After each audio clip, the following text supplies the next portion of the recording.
Ready, Sam? Okay.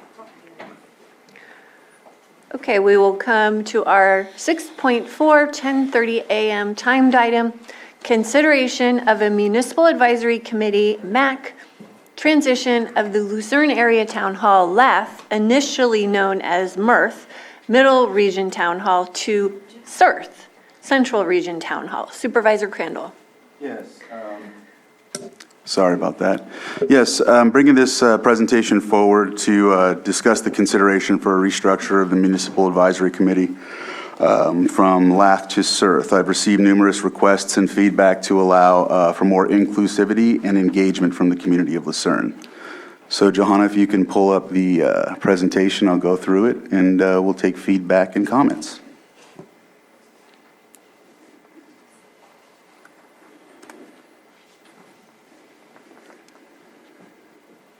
All right, thank you. Next slide, please. So as you know, the history of this MAC, the MACs for the Middle Region Town Hall for District 3, it was initialized back in 2017 by Supervisor Emeritus Jim Steele to provide the Board of Supervisors an opportunity to obtain advisory recommendations from the community. Middle Region Town Hall was the initial MAC for Lucerne. Other District 3 MACs implemented in 2017 were the Western Region Town Hall and the East Region Town Hall, Earth and Worth. MRTH was transitioned to Lucerne Area Town Hall, LATH, in 2018. Next slide, please. As you can see, the old MRTH, well, the actual MRTH and LATH borders, boundaries are in this map. It's the community growth boundary for LATH, and as you can see the others, the yellow is Worth and the blue is Earth. So that is the boundary. This is the proposed boundary for CeRTH, which would be the full zip code of 95458 boundary of Lucerne. Why CeRTH? Again, I received feedback that many citizens desire to attend and serve, but are also excluded due to the current limitations of the community growth boundary.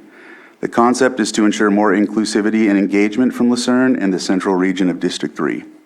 Earth has recently separated Paradise Cove due to the lack of involvement, in which their zip code is that of Lucerne 95458.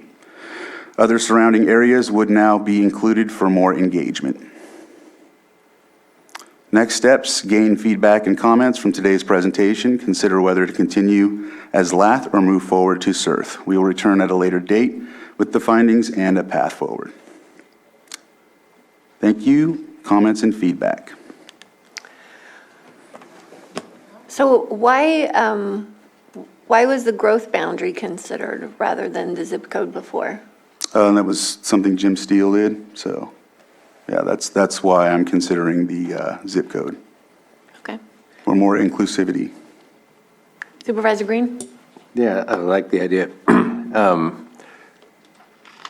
But zip codes, I struggle with this too. We just re-energized Scotts Valley, and how it's drawn on our map with a Sharpie of what Scotts Valley is and what it isn't. It's a blob of a valley, and it's not easily to parse geographically speaking. I'm just wondering, is there anything bigger than a community growth boundary but smaller than a zip code that has a more geographical basis? Because, yeah, you want to be more inclusive, but if somebody's on the border of the zip code, am I on the East region or the Central region? So it's a bigger area, and it's easy to define because we can find a map of it. But are there any other geographical mapping tools or just anything between that, I guess? That's what I discussed with Lon. And Glen Haven is the easterly border or westerly border for Earth. And then on the other side of Nice, there is the border of Nice is where that boundary is. So everything in between is what is being considered. And so there's specific areas that aren't included as of now. And so some of the folks that are living in these areas want to be a part of it. They can come to it because everyone's allowed to a MAC. However, they can't serve or they can't be a part of it. So they really feel like there's no use in going. So, yeah. Okay. All right. And you've been hearing from constituents in the areas where they have no representation with the town hall? Well, yeah. So we want to be inclusive. We want to not exclude these folks and give them an opportunity to come to the town hall. Okay. Anyone else from the board before I open it up? Is that you doing with your pen there? Yes? Okay. I was playing with it, but I'll say something. I appreciate the maps, because in the memo, it didn't provide that level of information, so appreciate the information on the presentation to show that there is no more basically empty areas for any of your areas that your town halls speaks for, basically, because there'll be representation for everybody. Obviously, the Board of Supervisors is the ultimate representation for any of the people, but I think that having a large participation in any of the meetings that we're in, whether it's subcommittees or right here, is always the attempt, at least, that I feel that we're aiming for. If that's something that you feel is a necessary thing for your community, you know best on this board is what's needed for that community, so I'm in support. Vice Chair Simon? Yeah, I think Supervisor Green's question is a good one. You know, I can just speak to the Lucerne Area Town Hall that's been created, obviously, and, you know, it represents Anderson Springs, which is a separate community, Middletown, Hidden Valley, which are all different areas and different things. It even went up before the Cobb Area Council was, all the way to the fire district boundaries. And I think we agreed for both, we weren't gonna change that. Was that changed? So, yeah, the math boundaries originally were all of the Yep. South Lake Fire District. Yep. And so when the Cobb Area Council decided to form, they went to go meet with the math to separate. And so they drew their boundary. Did they finally get that done, or Well, I didn't know if they ever finished it? the math, I think, still has the original Yeah, I boundaries. think They they have still- not changed their yeah. map, but Cobb Area Council has their own map. Yeah. And so far, nothing has, And so, obviously, inclusivity, you know, what I really like about the math and the Cobb Area is, obviously, Cobb enhances all the communities up there, which are all different. And then for Middletown is the same thing. It's kind of the, you know, District one board. And I don't know if that was ever considered in your area of a larger board? A super Mac? A That's what they're super called, Mac yeah. of North Shore? That's what they're called. Just something to think, I don't even call it a super Mac, but probably would be. But like 2 representatives out of each district or something. Because I understand, and we also have not only members representing those, we do have members at large for different communities if they feel like, you know, hey, they're on, because you have Hidden Valley, but then you have the backside of Hidden Valley up Jerusalem grade there, that's kind of a portion, but not, and the Ranchos, which, so just a little bit different, all different communities. So I put it out there, fully support you however you're doing it, but looking at that opportunity too. well, I know the math had specific seats for representation. Yes. Originally. Yeah, And I don't know if any of the other MACs have that, where they required a seat. Well, I know there was a seat that was supposed to be for Cobb, and that was never filled. Yeah. But just So- another way of organizing. yeah, just And, well, that- conversation, just conversation. Well, and that's why the East Region Town Hall had changed their bylaws, because they're having a hard time getting a representative from the Keys area. So they're left with 4, but, Yeah. I mean, that does happen. right, Yeah. right. Anything else? No, it just in favor of inclusivity and, you know, one large meeting that's bringing all the minds together at one time. Oh, thank you very much. I apologize. Forgot to click it. Thanks, Sam. Okay, so I will open it up for public input. We'll start with the board chambers, and then we will go to the Zoom room.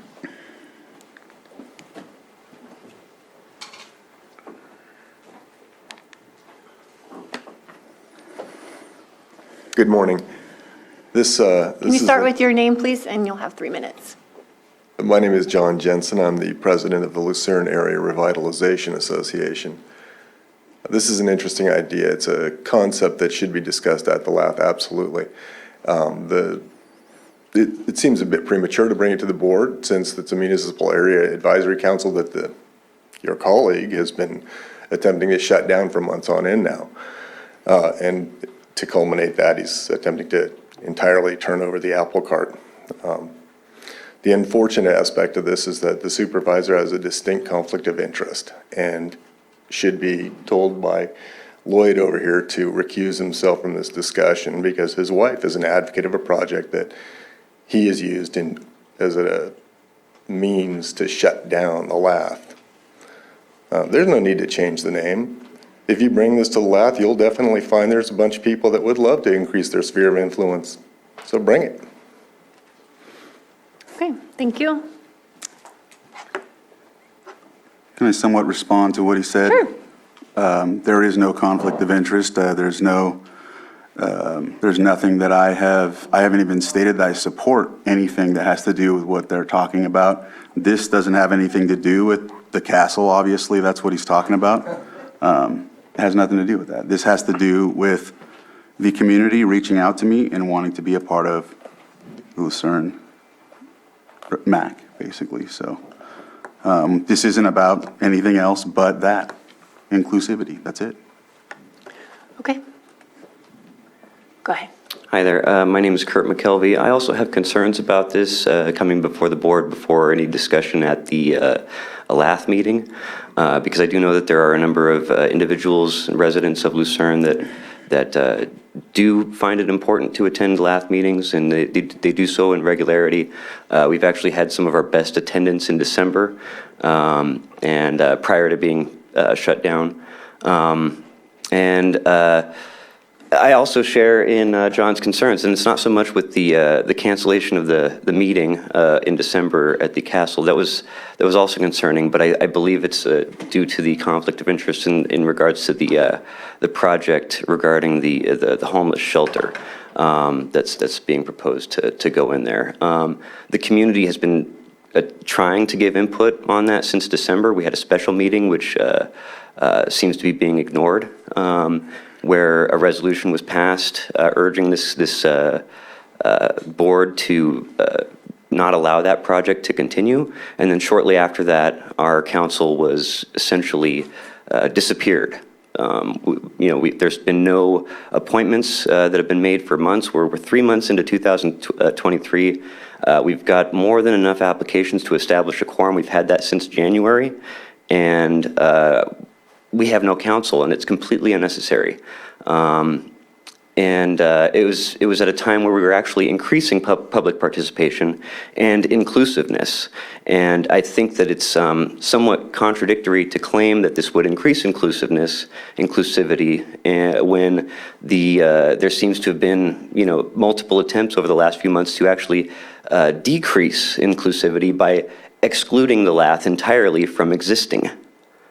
So I believe that it would be appropriate, rather than moving on this right now as the board, to include the community in that discussion, because I believe that this may simply be an effort to bypass our current bylaw limitations, because right now you need to have attended at least 2 LATH meetings in order to be appointed.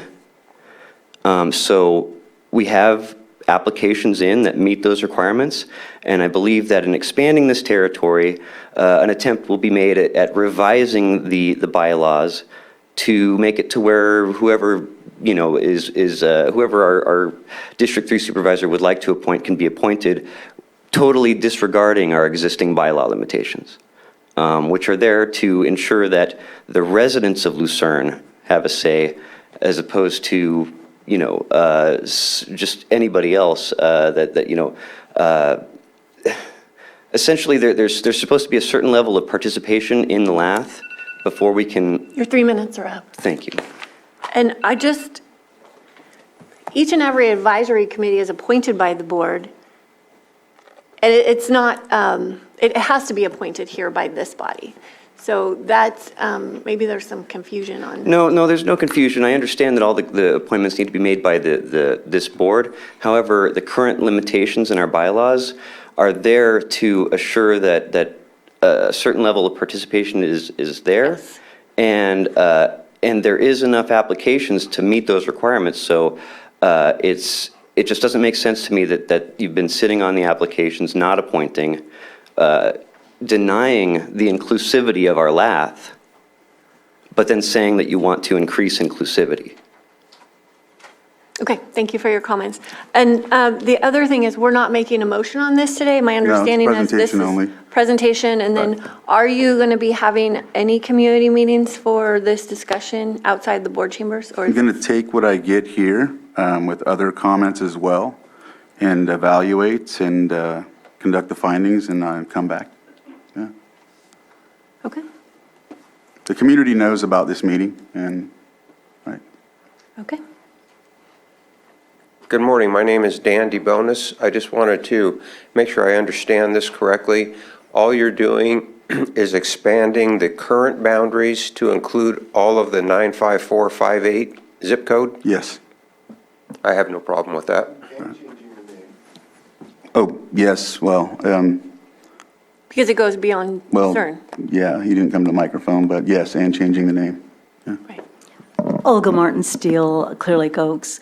I am a member of the Clear Lake Oaks Earth MAC. And what I want to mention is that the district, as you know, is the largest geographical district, in all of Lake County. And Earth had their kind of, starts and stops. But in the end, they are having a meeting that is very inclusive of very sometimes disparate areas. So including Spring Valley, including the Keys, including High Valley, and they found a way to make that work. And it is, I think, very inclusive. And I see some similarities in, I think, what Supervisor Crandall is doing with formerly, well, I guess still Lucerne Area Town Hall.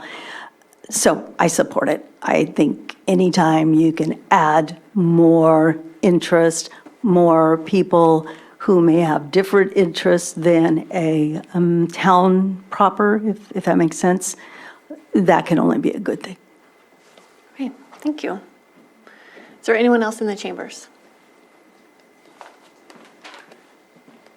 Hello, my name is Melanie Lim, and I was on LATH, and I only attended for, actually maybe 3 noticed by the supervisors meeting, and then all of a sudden I was canceled from the council. I don't know what happened. I'm new to the committee. I thought I was doing my job, my part, and then one day I saw that not that the Facebook page is where we should get our news, but I noticed that the Facebook page was erased, and that's where I got some of my minutes and my different information. And then I noticed that our whole council was deleted, and nobody ever told me why. So I'm confused and a little bit concerned that something like this could happen when I was voted in and it says I had 2-year term, and all of a sudden I'm deleted and nobody told me what happened. So I don't know, is that like something that happens around here? Is that, I mean, because I've served on a board before and I've never experienced this. I feel like there's a little bit of drama, and I don't want that. I don't want any part of that. I realize that we have a lot of work to do in our community, and I want to do that. And I do appreciate the inclusiveness, but I don't want to be left in the dark. Like, I want to know what's happening, especially if I was voted in and I had a 2-year term, and then I wake up one day and I don't have any say in anything. So I would like an explanation if there is one. Thank you. Thank you.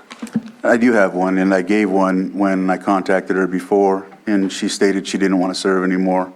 And then when she turned in her application the next time, she stated a past town council member told her to reapply. So she was aware, stated she didn't want to be a part of it. The position that she served in was vacated by a previous seated council member.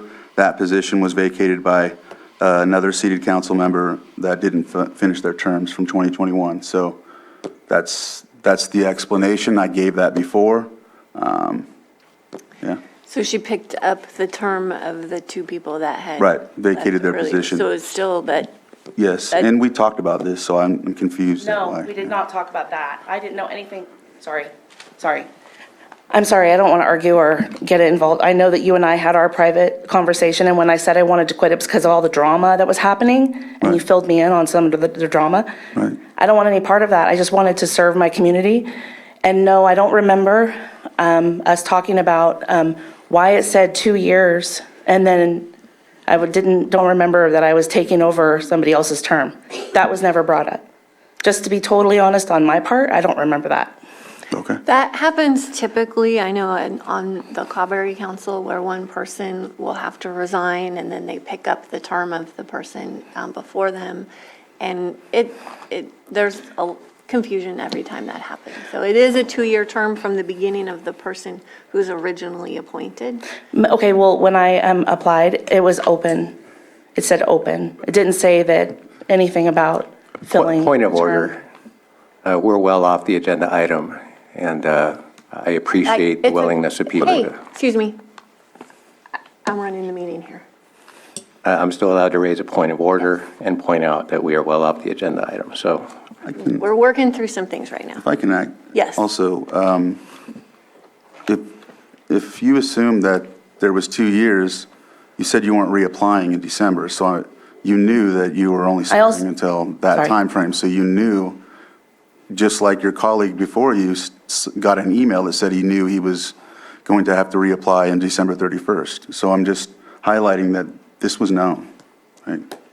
Okay, maybe I was not clear, but I don't remember that conversation. But maybe I'm not clear on how all this works. So I apologize. No, it's fine, it's fine. If Understand. there was a misunderstanding, because I really had good conversations with you. I've never had a problem with you. You're a good person. But I came out on this wanting to serve my community, and I'm just I was so confused. And when everything was canceled, I felt like I was in a bad place with I didn't know what was going on. I felt like there was some drama and there was some like bickering back and forth, and I don't want any part of that. And that is why I said that I didn't want to reapply, but I did reapply. Yes. And then I did tell you that I reapplied. Right, and your so- application was accepted. We just are waiting for this to move forward, and we'll go from there.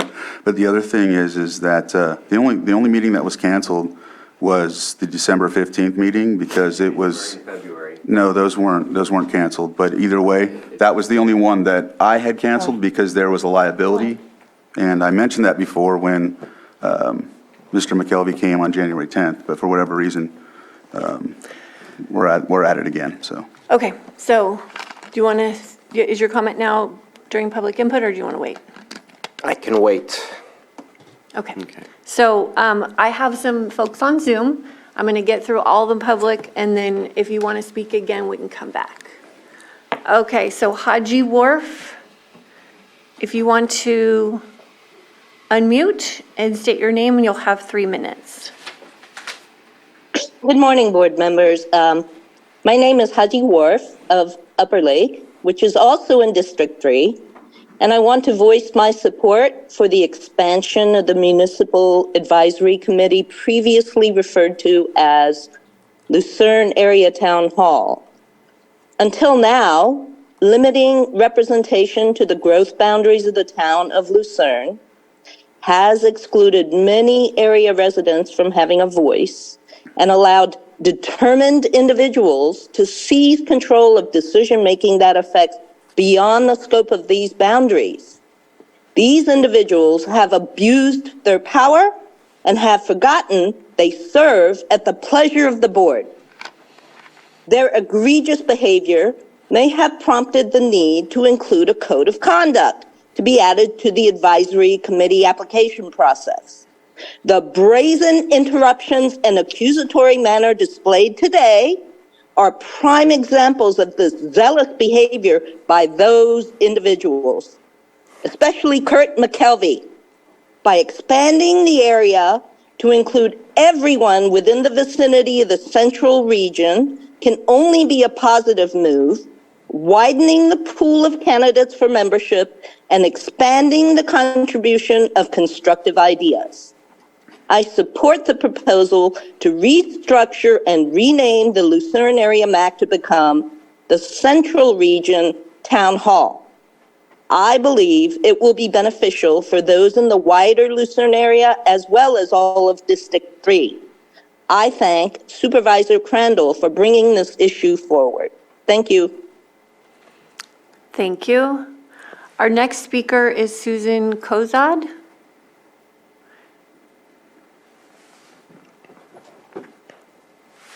You want to And- Yes, Okay. I'm unmuted now, thank you. I don't have a Can you prepared. state your name, please, for the record? Susan Kozad, I am a resident and property owner in Lucerne. I'm also in support of expanding this. I feel that the town hall has gotten hijacked by personal political agendas, and I don't want to go into a community meeting feeling pressured to be on a side. This could be why there's not applications in, because it's just uncomfortable for a lot of us who just want to have a voice in our community. So this is a solution to that. I think it does include people that should be included. I agree with Haji on almost all of her points. It's naive to believe that, anyone in 95458 is not affected by what goes on, even in the wider area, Upper Lake, Nice. What one does affects all of us. So I guess I would say that behavior does speak for itself today. I just want to have a voice in my community in a peaceful, non-hostile environment. And I think this is a great solution for that. Thank you very much. Thank you. Betsy Kahn? Can I make Sure. a request before we keep going? If the public comments can be aimed at us and not specific public members, that is, to me, that is just an inappropriate use of public comment. Obviously, you have your free speech, but let's not create situations we don't need. Stick to the item, please. Go ahead, Betsy. Thank you, Madam Chair, and thank you, Board of Supervisors. My name is Betsy Kahn. I am a resident of Upper Lake. My interest in this is in ensuring the compliance and congruence with the county general plan, which defines specific area plans in which these bodies function. I think it's dangerous to make a rule that you're going to tie it to the zip code, although it makes perfect sense in this case to include everything between the two eastern and western regions. I think that's why it was originally called the middle region. And if you just want to change it to central because of the symbology, that's one thing. Middle region it was perfect for it. The group itself decided they didn't like that name. That's up to you. You are the Board of Supervisors authorizing the formation and operation of these municipal advisory councils. But I would like to ask you to please also keep in mind that it is associated with your general plan. And just last week, your community development director gave you an overview of the things that need to be done in order for us to be in compliance with the Office of Planning and Research guidelines, including the updating of those area plans very quickly. As it turns out, your shoreline communities area plan happens to be one of the most peculiar ones I've ever seen, and it does need to be revised radically to assign areas to the particular regions that they affect. And so that would be done in the updating of the area plans. But you should definitely include the geography that is important to the community. If you make the rule that it's the zip code, it'll affect things like the permitting of commercial cannabis operations that were approved for by the Planning Commission just a few weeks ago, in which the planners believed that the property in Scotts Valley was in the Upper Lake area plan. That needs to be clarified, and all of that needs to be done in terms of the particular territories that are authorized to serve. Otherwise, I think this is a great idea. I really appreciate you allowing me to speak on this issue. Thank you. Thank you, Betsy. And this isn't a rule that we're applying to all MACs. This is just It was just a boundary that included, worked for you. That's good feedback because maybe we just use the map rather than the zip code, but that's the type of feedback I was looking for in order to, make some findings and discussions. So that's, yeah. Well, I mean, I think different areas use different boundaries. If a zip code works for this instance, I don't think there's anything wrong with it, just like the fire district boundary was used in a case of math establishment. So Right. I don't think that there's a sweeping rule that we'll use for all MACs. I would agree with that. Okay. Next, we have Priest Martinez. Hi, I'm Priest Martinez. I own a piece of land in Lucerne, and I also agree with making it central, the bigger demographic. I cannot comment on the meetings I went to, but I just want to make sure that, I support, being part of it. I was not allowed to be a part of it at first, but, having the demographic changes is huge for me and being there. So I hope that we do allow it to become the central and have everybody included. Thank you. Thank you. And then our last hand up is Kathy Herdman. Okay, thank you very much for giving me a moment to speak. I am completely in support of expanding the area so that we can hear voices from all over the area. I've lived here for just about 18 years now, and I would love to see MAC move forward with positive contributions to making our community a better place to live. And so I support this very much. Thank you. Thank you. Okay. Thank you for giving me another opportunity to speak to the board.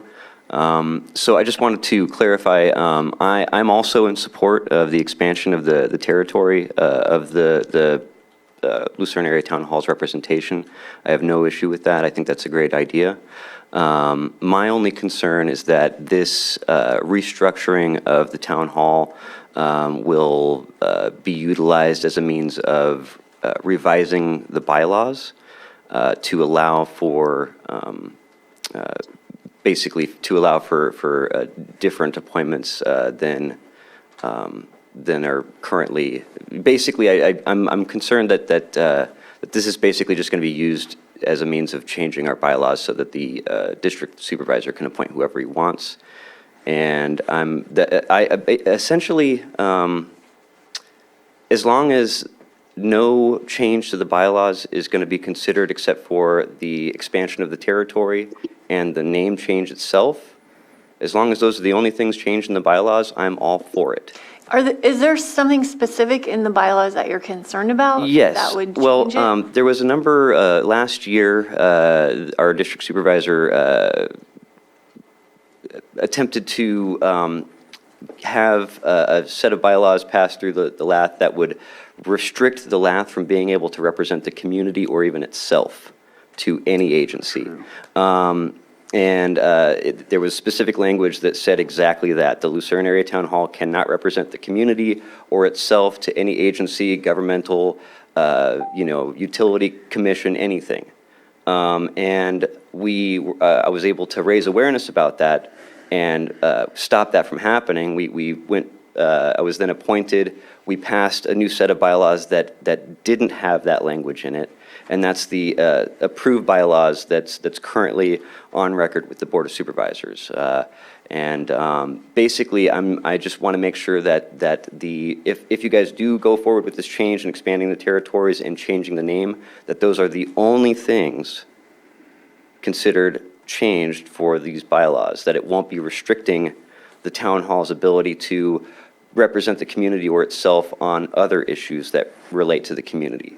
One of the things I heard from EJ was that this restructuring was to make it more about road maintenance and things like that. So that kind of implies to me that there is a plan to sort of limit the scope of what the town hall can give input on, and that's concerning to me. So as long as that's off the table and the only thing that's going to be considered is the name change and the territory, restructuring, I'm completely okay with that. And that's basically all I wanted to say. Thank you.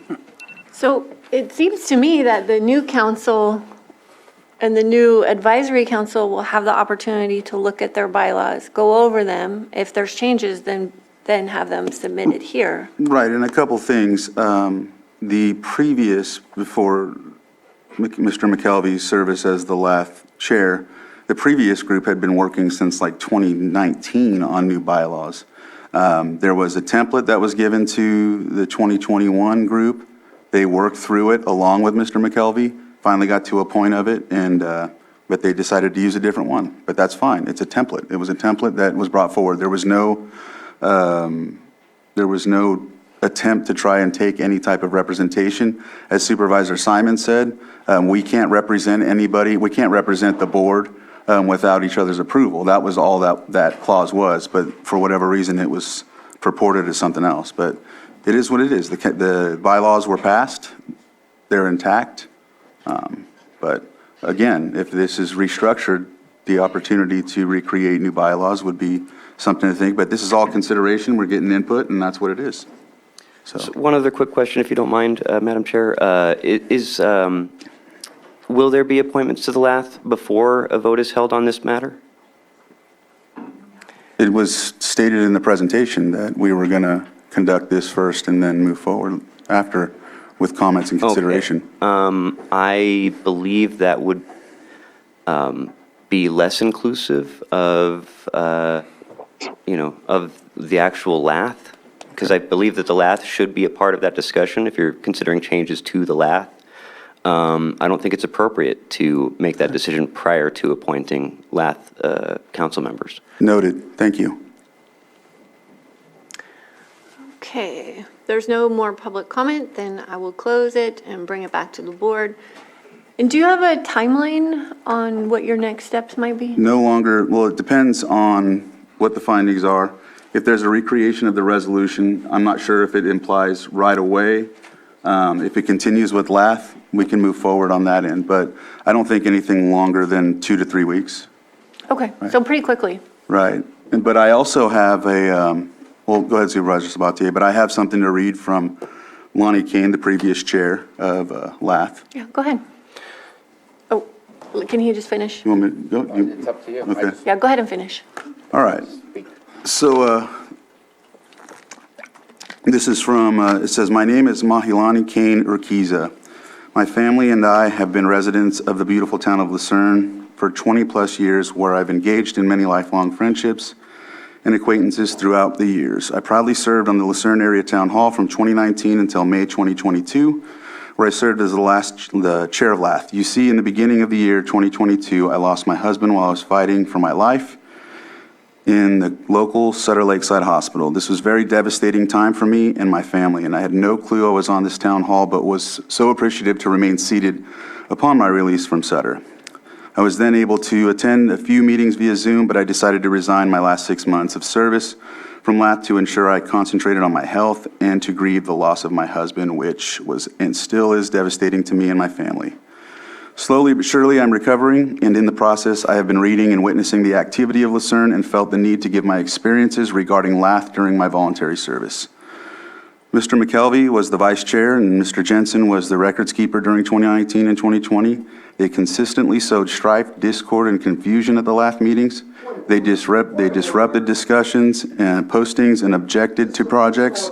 For example, the beautification project, Clash for Trash, initiated in 2019 by the initial recommendation of Kevin Wasick, perpetuated by Kenny Parlay, myself, and Dan DeBonis. These two vehemently opposed this project being discussed in LATH, and we received a lot of community engagement because of this initiative. Instead of covering via LATH agenda, we met beforehand, and the community members left the meeting during the LATH meeting because of their involvement. Most recently, Mr. McKelvey came to this chair position and touted how much he has got done as chair because it wasn't done before. But it was no surprise to me because he had nobody to sabotage his postings, or he didn't have to play email tag with the records keeper who obtusely ignored communication to make me look inept. They now are in support of these projects because they have control and it makes them look good or favorable to the community. There were somewhat good times in 2021 when they were not reappointed to the council. They would attend and rabble-rouse, but it finally started to get to a point of progress of finalizing the bylaws. I was truly disappointed to find out that the very bylaws had diligently worked on while appeasing the recommendations throughout their condescending interruptions and tirades to only have them be thrown to the side. In the first meeting, as Mr. McKelvey passed a draft that he obviously, with John's help, had brought forth, it is no surprise LATH is where it is now. Commonly, this is something I don't like putting my energy into, but people like this count on our kind hearts in this manner. I'm willing to bet that Kurt probably spoke out of turn, interrupted you, demanded more time, treated staff and people with opposing views horribly during this agenda item, and if he did not, somebody must have put some effort into polishing him up, but trust me, it will come again. I don't mean to be disrespectful to them in any way, but I am linked in with the greater community of Lucerne, and I can guarantee that these few people do not speak for all of Lucerne. It is unfortunate that when people hear the word LATH, they identify with Mr. McKelvey and John Jensen, Lake County News, and Lara. The town hall is there for everyone in the area to address issues with the collected voices of Lucerne, not just a few who have created an echo chamber to push forward personal agendas. To be exact, agendas like the castle, the harbor, the protagonists to save Lucerne from the very shenanigans they created while capturing it on newspaper print to enrage the community. Yes, this personal agenda. So please change LATH to CeRTH so Lucerne can move on and heal from this bad relationship. Sincerely, Mahilani Kane Urquiza. Supervisors Mtg.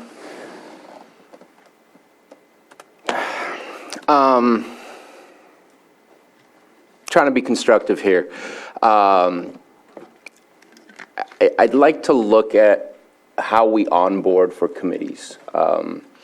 I don't know that a lot of people who are getting on these committees understand that there are bylaws or things like that. If there's a way to kind of hand over a packet, and maybe a way, and I'm trying to figure out a way that doesn't create more work for our staff, but when we do say, hey, you're appointed and you only have 2 months left, it would be nice to know rather than believing that you have this longer term. How can we make that be more transparent so that there's less confusion, there's less misunderstanding? Just kind of curious if that's something that we can bring back to ensure that, because we want to make it as simple as possible for people to not only fill out their application, which I love the fact that we have the electronic form, it makes it really easier for everyone, but also how do we onboard to ensure that they're prepared to take on their role and to understand their role and to kind of get an understanding of what's their timeline. Because if you don't have that separate conversation on the side, if you don't remember to have that conversation, it can lead to confusion. So I'm not offering anything today as far as a suggestion, but I think that needs to be a conversation to figure out, just like we figured out how to do better on our website, to put more of our committees and more of the information to make it a little bit more transparent. Just heard from Betsy Kahn. I know she was definitely a fan of us moving towards that. But I think that we still have some steps that can be taken to make it easier for those that are joining to participate, to be prepared and understand how to. So Johanna, do we have do we send a follow-up email once a board appointment is made? Because that would be a good time to send just confirmation on the term, or if it's picking up someone else's term that they're finishing, and maybe a package of information like Brown Act and different tools, so that can happen as soon as they're appointed. Right, and that's, I forgot to say this when Mrs. Lim was up there, is I do think we need to do a better job of, like you said, onboarding and giving them an opportunity to understand their role, or give them an opportunity to understand the full concept of everything. There was at times where we put together, it was Brown Act training, and so, but that stopped for some time, but I think we should reinvigorate that. We had a contractor come forward and conduct the work, and then Anita would come to the town halls and do it as well, so. Yeah, and she's been coming to town halls at the request of supervisors for the last couple of years, and she was just at the Cawberry Council a couple of months ago, or in February, rather. There, and then the very first action of a MAC when they're first established is to develop their bylaws and their scope of what they intend to do. Right. And I think that's going to be obviously important with this one, and it's probably important to revisit that too when the board members turn over and and new ones are participating, just so that everyone stays on the same page. Supervisor Green? Yeah, I'm just going to repeat the issue. This came as a very simple agenda item. The discussion has ranged well off that subject matter, and maybe it was inevitable that it happened. I kind of feel like this agenda item got hijacked to a little bit. And if we're going to have broader discussions about MACs, or if we're going to have broader discussions about LATH in particular, I'm all for it if we need to do it. But that's not what was presented on the agenda today. It was just a simple, hey, what do you think about this idea? I think you have plenty of consensus from the board. Sounds pretty good. Sounds like there's procedural questions and all that. But we weren't here to talk about the broader history of this particular MAC. So open to bringing it back for more substantive discussions at some appropriate date in the future. But I'm just going to repeat the idea. Today is not that. And I think out of an abundance of caution on our Brown Act compliance, we should probably move on. Well, I disagree because we do have the words transition. So, you know, I think it makes sense to talk about how we got here. That's why I've allowed the conversation, and it looks like we have some more public input, so I will go ahead and open that back up. We have a couple of people in the chambers here, and we have some hands on Zoom. And I think we just give this item the time that it needs. So go ahead. So, you stated earlier that Melanie and I took over other positions that were ending at the end of the year. We're supposed to have 2-year staggered terms, so there's supposed to be 3 appointed for 2-year term, and then the next year 2 appointed for a 2-year term, and that way we always have at least some continuity. So that's the way it's supposed to go. Our district supervisor was informed of that in November when it was noticed that appointments or openings were going to be happening for the LATH. So if Melanie and I were the 2 terms that were ending at the end of 2022, which ones weren't? Because all of our terms ended at the end of 2022.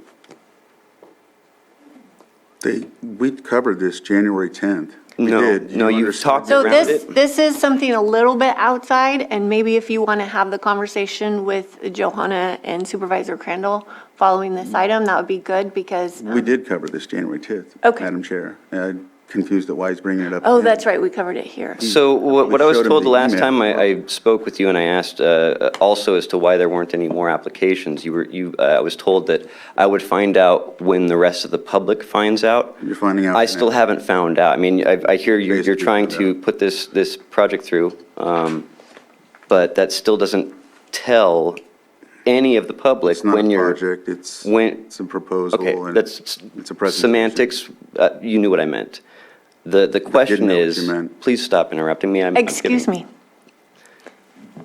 This is your 3rd time speaking, and we're taking up a lot of board time here, so could you get to your point? This is a matter of great importance to me and my community, ma'am. Yep, can you please? With respect, I'd like to continue. Respectfully, please. Okay, so considering that, I know that it's your intention to appoint after this happens. This is just mind-boggling, because this is. This is an advisory committee. Right. So what's the harm in appointing people to help advise? I mean, I just don't understand What's happening, Kurt? This is what you want. You wanted inclusivity, you wanted more engagement. That's what we're looking at here. Right. I have no Fire issue with that. supervisor The issue is why there's no appointments up to this point. There will be. And we've covered a lot of your comments. And January there 10th, have been now a you're back great again. number of issues that the community of Lucerne would like to have given official advice on in these last few months, and they've been unable to do that because of your decision.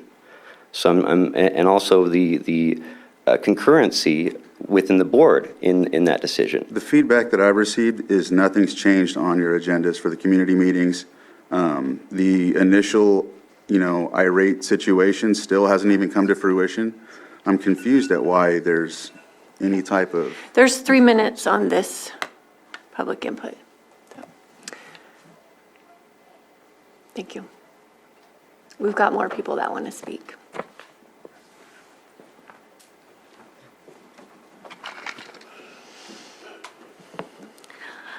Olga Martin Steele, and with all due respect to Supervisor Green, I just want to make an observation. I've attended all of the North Shore town halls.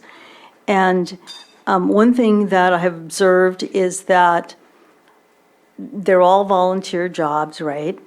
And it's tough for those of us that volunteer in a lot of different areas to take on one more volunteer assignment.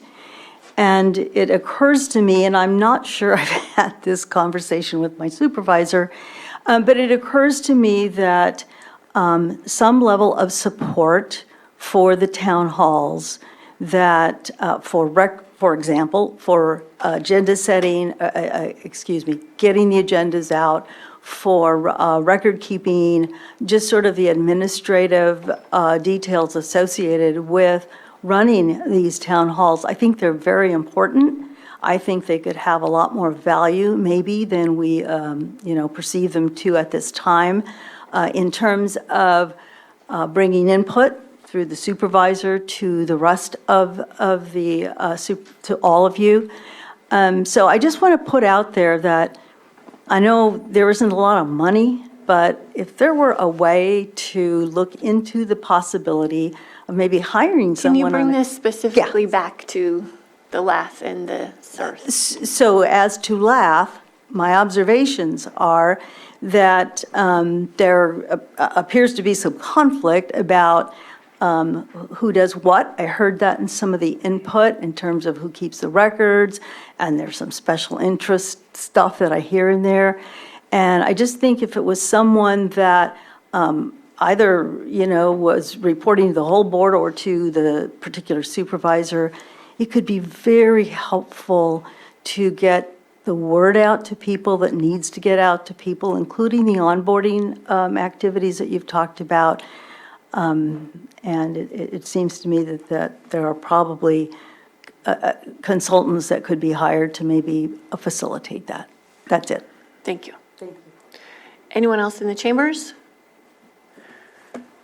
Okay, anyone who hasn't gone before, let's go to the Zoom room. We have Betsy Kahn, and this will be the last public comment. Thank you, Madam Chair. Betsy Kahn. I would like to suggest that the board and the administration consider adopting a policy for the formation and operation of municipal advisory councils specifically. There is one that the County of Mendocino Board of Supervisors has approved, and it defines the scope of activity and the functions of all of their municipal advisory councils.